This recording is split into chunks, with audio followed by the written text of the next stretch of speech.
Hey everybody, how are you doing? My name is Hillary Dixon, and today I wanted to talk with you about building an elite team while you're working full time. So, to give you a little bit of information about me, I am married and I have two children, a 3-year-old and a 16-month-old. So they definitely keep me really busy. I actually work from home. I'm a product manager for a bank based out of Kansas City. I used to work in the office, but when my husband's job started moving us around, I got the opportunity to work from home, which has been really, really amazing with two young kids. It's just giving me flexibility that I'm sure would be harder if I had to get ready and, do my face every day. So we are currently living in Iowa. I am born and raised here, and we decided to move back to raise our family here. I also have a 4-star diamond team. My girls are amazing, and I absolutely love the journey that we've been on thus far. So I'll share a bit more about my journey through Beachbody when we get going. I'm going to go ahead and share my screen with you because I have a presentation to share. Let's see.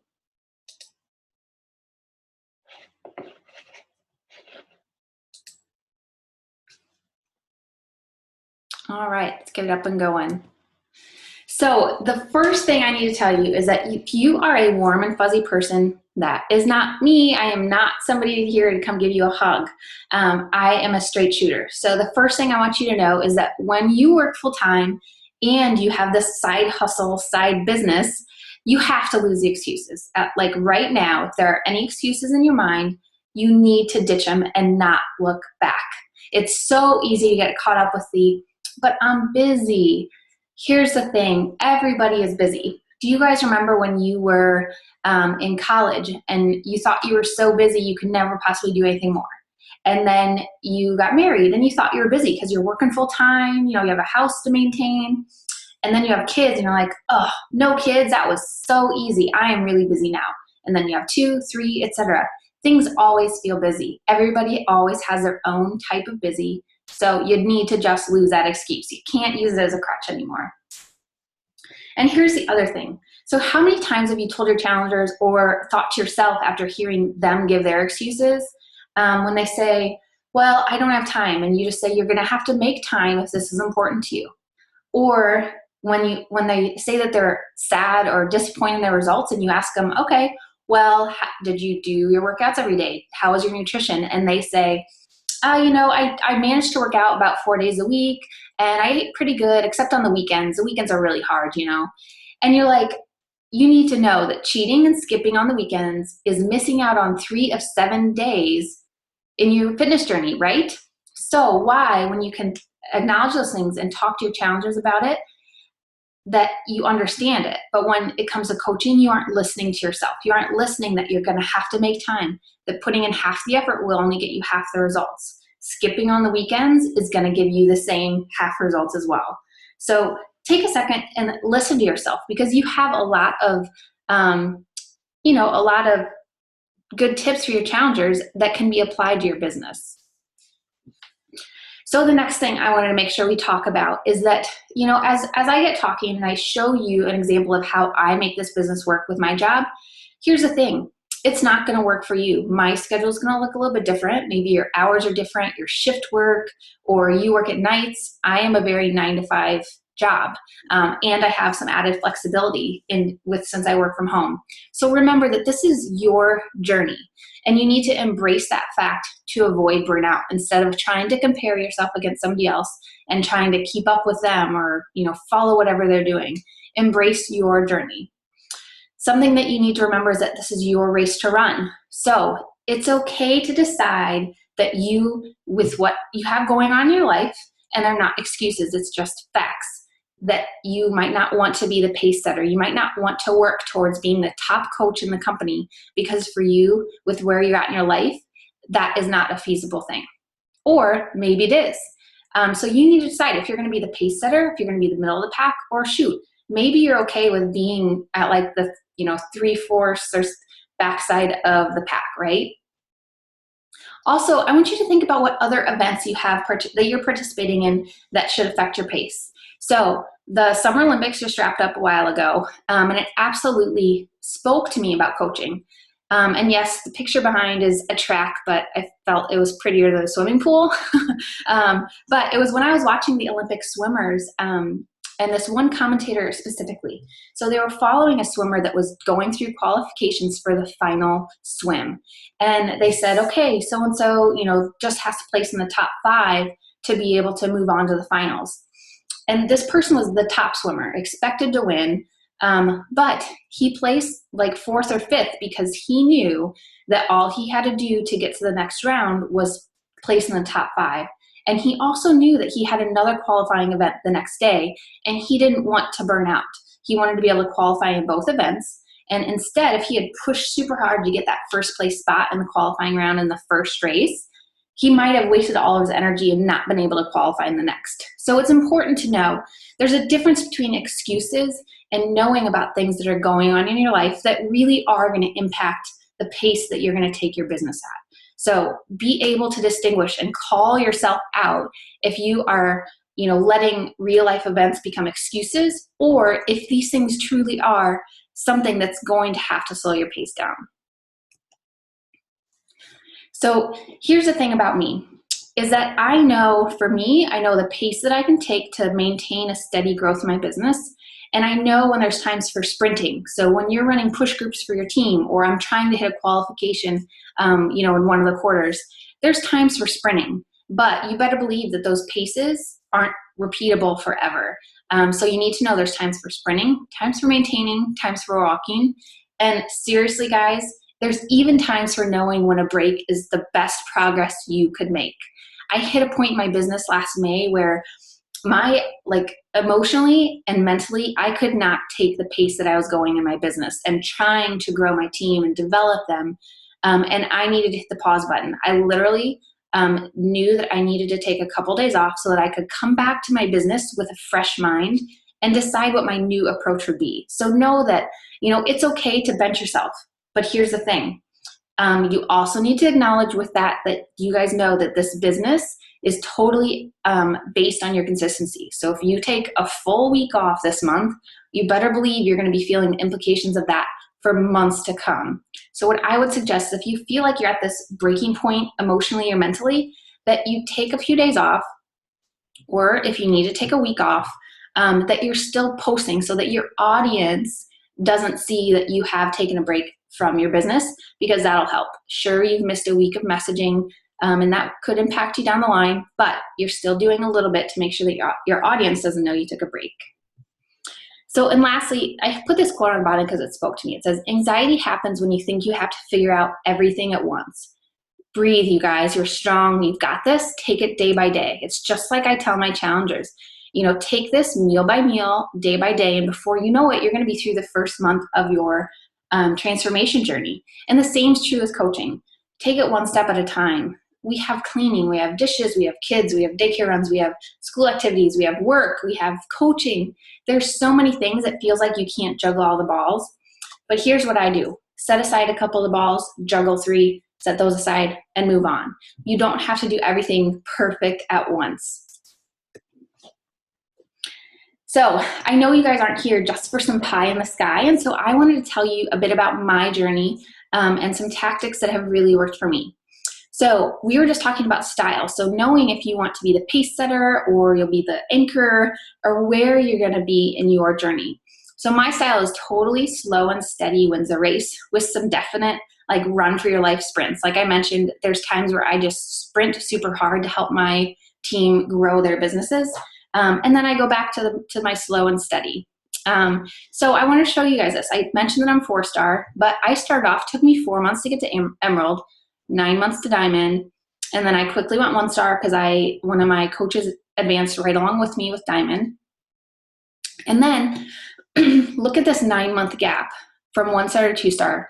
And that's something that really happens in a lot of businesses. So if you're sitting at Diamond or just before Diamond, and that's like a magical thing to you, that, once Diamond comes, everything's going to be so easy. People are just going to start asking you to join your team. They're going to, the income's just going to start flooding in. That is not the case. When you hit Diamond, that should be the motivation to keep moving your business forward. So remember, whatever got you to Diamond, you need to just keep doing to keep going up in the ranks, right? So after a 2-star, 2 more months and I hit 3-star. And then look at this. I went back down to 2-star in March to June of this year, and I went down to 1-star for June and July. You guys, movements like this are what defines you as a coach. When things get hard, when things get bad, when coaches quit on you that you thought would be there for years to come with you on this journey, how are you going to react? Are you going to react by becoming a hermit and letting it, internalizing all of that and really letting it bog you down? Or are you going to look forward and look towards the people that are going to help you grow your business and people that will let you help them grow their business? So I am not the kind of person that gives up. I saw that as like just something, just a kink in the wheel. It happens, and I was not letting it stop me. So so I got back up to 4-star in August and September. I qualified just a couple weeks ago. So the thing I want to show you with this is that I feel like I've set up a successful business. Am I the most successful? No, but it fits me. It fits what I have going on in my family. And I've built slow and steady. So generally, my coaches don't drop rank. It's really rare. And I know since I covered that I dropped from 3 to 1-star, people did drop. But one of them got it back. The other is still not diamond. And then I had a new diamond that got me back to 4-star. So I built slow and steady for the long term, which has really helped, I think, with my mentality about this business, because it's hard to not let things affect you when people are dropping rank. So I try to help them set their businesses up really solidly so that they're set not to drop. So I wanted to give you guys a day in my life, but here's the thing. Keep in mind, this might not work for you, but I wanted to show you how I divvy out all of my power hour into power pockets, because I really don't have power hours, time for power hour. So my day starts at 6:45. Now, you guys might be looking at that like, what? You don't get up at 4:30 or 5? I'm here to tell you, after 2.5 years, I finally realized that sacrificing a lot of sleep, I need about 7 hours, is not the answer for me. I get super crabby. I become a horrible mom, horrible wife, and horrible leader for my team. So I value sleeping, honestly, as a priority in my day. Some people can get by on 4 hours or whatever. Not me. So my day starts around 6:45. When I get up, I get the kids ready, and I bring them to and from daycare. Now, this is a change in my business. And you guys, this is important because your life will not be the same forever. So when we moved to Iowa in February, but before that, we lived in Arizona, and my husband did all of the daycare drop-off and pickup, or for the most part, he did. And I used that hour on the front and hour on the back end of the day to work my business. And so when we moved to Iowa, and where my husband works, he can't do the daycare drop off and pick up, I lost 2 hours a day in my business. 2 hours. It did take me a few months to recover, and just trying to figure out how am I going to shuffle my schedule around to make this work. And that's when I realized I need to maximize every single second of every single minute of every single day. Now, some of you guys might be saying, oh, doesn't that drive you nuts? Like, to have to be working every second of the day. But here's my question to you. I know that by doing that, I am building a business that's going to stand for the rest of my life, that is building a residual income for me and my family. And so I say, yes, it is absolutely worth it. But that's a decision that you're going to have to decide on your own, because again, this is your journey, not mine. So again, I take the kids to daycare. Usually from 8 to 8:30, I do breakfast and personal development, and then just depending, I might have the TV on in the background. I don't watch a lot of TV, but having it on kind of makes me feel like a normal human, which is really weird. And then 8:30 to 9, I check in with my challengers, I send birthday messages, and I add friends. So the people that have birthdays every day, I write on the page, I send them a message, and then I use them to expand my network. Now, if it's a coach or someone on my team, I don't go add their friends. But if it's somebody that I know from college or high school that isn't involved in the coaching world, I'll go and add 3 or 5 of our mutual friends to expand my network. And in some cases, you'll see there, like sometimes I have meetings that start at 8 or earlier, and so sometimes that time just doesn't work out for me to work my business. 9 to 1, I work my full-time job, and then from 1 to 2, I work out, I eat lunch, and I send my invite messages if I didn't get them done earlier in the day. And this just works for me. I get my workout done super fast. I eat my lunch while I'm being productive. I've found that 1 hour lunchtime is necessary for me to move forward in my business. 2 to 5, I work my full-time job. And then if I have time to do the dishes, load of laundry or sweep the floor or something, I'll do it. And then I pick up the kids, I bring them home and we have dinner. My husband isn't home usually for dinner, so I'm doing all of that by myself. And then we have family time until they go to bed. When they go to bed, I sit down, I crack open my computer, and I start working immediately. I use that time for, if my day was super crazy and I didn't get anything done for some reason, I use that to do my power hour. And then I also check in with my challenge groups.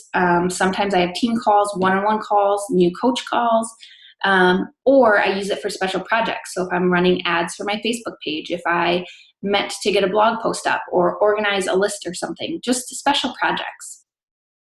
And then multitasking. Honestly, you guys, I'm always multitasking. If I have a work call, get done 5 minutes early, I use those 5 minutes to message, or I use those 5 minutes to do a post. It is always about maximizing every single second. But lastly, I want to tell you, don't work harder, work smarter.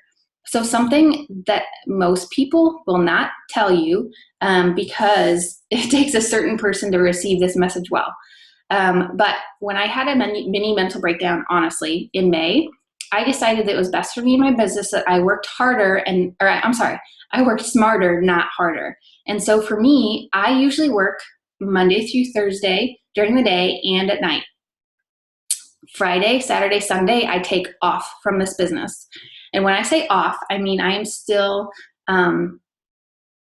posting. If somebody asks a question on our team page, I try to answer it. If somebody responds to an invite message I sent them, I engage in that conversation, but I'm not sending new messages. I'm not doing projects. I'm not doing anything extra. And that's worked for me because it shoves all of my messaging and inviting into essentially 4 or 5 days. I usually work Friday during the day too in this schedule. But it gives me a mental break. It gives me time that I don't feel like I'm always attached to this business. It doesn't mean there's not seasons where I work Saturday and Sunday. And I tell you, if you talk to a lot of top coaches, and just like I mentioned earlier in this presentation, you have to know that if you take the weekends off, you are cutting your results. You're cutting your growth of your business. But I'm okay with that. Now, that statement right there might not fit you, might not fit your business model, and it probably doesn't fit your upline business model, to be honest. But for me, I got to a place mentally and emotionally where I knew that I needed some days that were a break in this business to keep my interest and to keep me going. So take it, evaluate. If your goal is 15 star and you're sitting at 1 star, you can't take the weekends off. But if your goal is, hitting 15 star in the next 2 years or 3 years or whatever, you can afford to take a little bit more flexibility in your schedule. So you just have to ask yourself, going back to what we've talked about, what events do you have going on in your life? Maybe work is super extra crazy this month because you have an extra project and you need a little mental break. Know that it is within your control to decide how much or how little you work your business, but also own up to the fact that any actions, any increase or decrease you take in your business hours is going to be a direct correlation to the increase or decrease in your growth of your business. So I also wanted to give you guys kind of the top 4 things that have helped me progress my business. And the common theme you'll see through a lot of this is that I have to outsource some things, honestly. So because, when you're working full time, you just don't have enough hours in the day. And yes, go back. I could work on the weekends, but like I said, it's a decision that I've made in my business and where I'm at right now, not to do, because I feel like I'm a better mother, a better wife, and better leader for my team when I have that break. So Facebook like page events. This is something I've been doing every month since March, I think. And you better believe the first couple months it didn't pay off, but you do things relentlessly. You tweak as you go to make sure it is, you're getting your money's worth, and it's worked. So I'd run events targeted towards brides, usually, sometimes moms. I run the ad for $10 the first day. and $2 or $1 thereafter.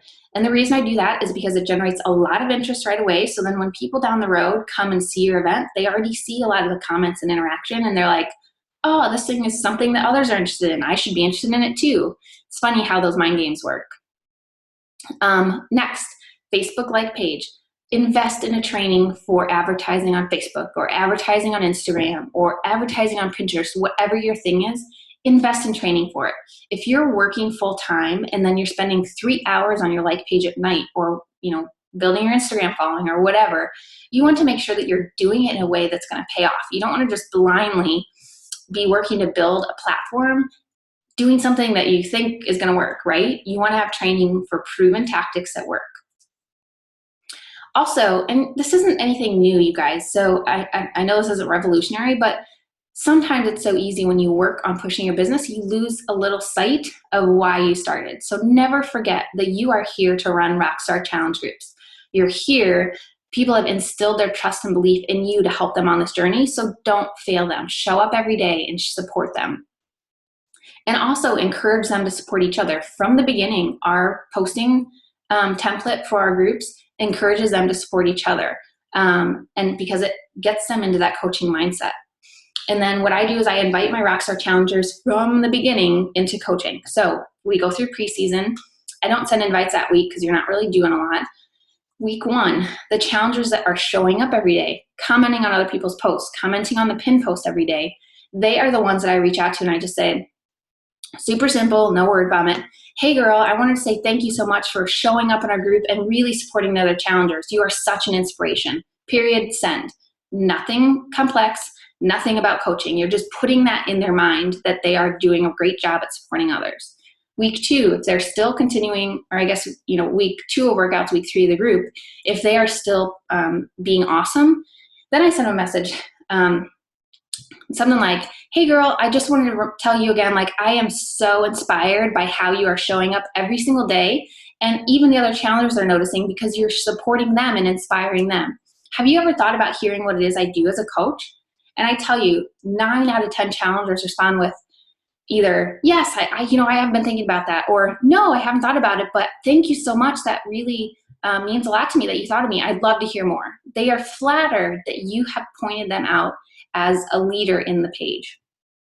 And here's the key to that. I don't invite everybody. If they aren't showing up into the page or into the challenge group, chances are they aren't going to show up as a coach. So I don't invite them unless they're being really involved. And lastly, you guys will find as you grow your business, there's this fine balance between belief, like true belief, and blind, dumb faith in your team. So in the beginning, I always show my new coaches that I believe in them enough for the both of us. You guys know when you started coaching, you're like, I'll try this thing out. I think I could do it, but you really have no clue what you're doing. So it's hard to believe in yourself when you don't know where you're going. In the middle of their journey, as they get going and they're not a newborn coach anymore, show them you're there. Show them that you're there when they have an awesome post, and shout them out in your team page for that. Message them on a regular basis. Let them know that you are thinking about them. And then when you have the dreaded coaches that stop showing up, treat them like your great Aunt Mary. And the reason I say that is because you want to show them that you're still there for them. Check in with them every 2 months or so, or depending on how new they are, just use your judgment if that's every month, every 2, every 3, whatever. Show them that you're still there, that you still care, that you are always there to help them re-engage and relight their fire. But you're not going to pour your heart into them because they aren't showing up. They aren't doing the actions that mean that they are serious about this business. So that's kind of the fine line between belief in your coaches and having blind, dumb faith, because some coaches you just have to let go. You can't have blind, dumb faith in them that they're going to come around, when the reality is they are obviously on their own path, and whether they come back into coaching or speed up in their business is up to them. So lastly, I'll leave you on this slide with this, is that you don't have to invest in your business, but don't expect $1 million results from a $0 budget. So like I mentioned, I run Facebook, I run ads for my Facebook like page events. I also have been paying somebody to help build my Instagram.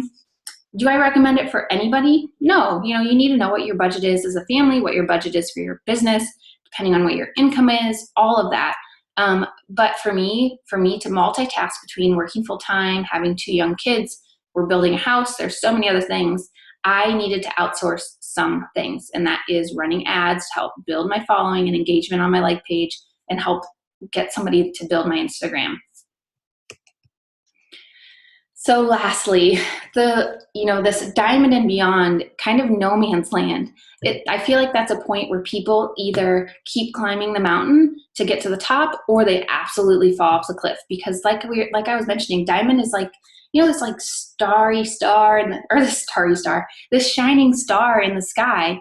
And it's so easy to, once you get there, think, okay, this is it. Like I'm doing good. I can kind of let go. But that's not the case. You need to keep pushing forward. And so I want you to do that by being the leader that you picture yourself in 2 years. Maybe you have 1 coach or 2 working coaches right now, and it might seem silly to be a leader and start a team page for 2 coaches, but here's the thing. Do what you think you should do in 2 years. So be a coach of a 15-star diamond team, even when you just have 1 or 2 working coaches, because 1, it's going to train your mindset to think of yourself as an amazing leader, and it's going to let your team see that you are forward thinking. You're thinking about how you can help them and your business grow over the next few years. Next, view your coach as your mentor, not as your boss. So one of the best things about this opportunity is that we are in control. We're in control of when we take time off, when we work our business, where we work our business, how we work our business. So it seems really silly and counterintuitive that you would view your coach as a boss, looking to them to tell you, when should I do my next challenge group? What should my next free group be? When should I post my transformations? It seems weird to wait for them to tell you to do these things, right? So do it on your own. You guys know how to keep progressing your business forward. So do the things that you need to do, and don't wait on your coach to give you tips and how you should be doing them. And lastly, keep focused on growing your business and view helping your team as a cherry on top. Once you hit diamond, it's really easy to get sucked into that mindset of helping your team, helping them hit Success Club and developing trainings and growing them, etc. Never lose sight of your business, because nobody's going to grow your business for you except you. So I hope that this really helped you guys. I know it can be overwhelming as a full-time worker to imagine how you're going to fit this into your schedule. You just need to think about it. Sit down, get out a calendar, and think about, are there times in my business day or in my work day that I can work my business? And for me, that's over my lunch hour. If I have a meeting end early, I let myself use that for my business. I find it as free time. I wouldn't say it's a half hour, but you know what I mean. But just find time. And, again, going back, I don't want you guys to leave this thinking, oh, well, Hillary said she takes the weekends off, so I can do that too and grow my business. Not the case. Don't take that away. What I meant from that is that you guys need to embrace your journey. You need to know what's going on in your life that is a true reason for stepping on the gas pedal or letting off or hitting the brakes.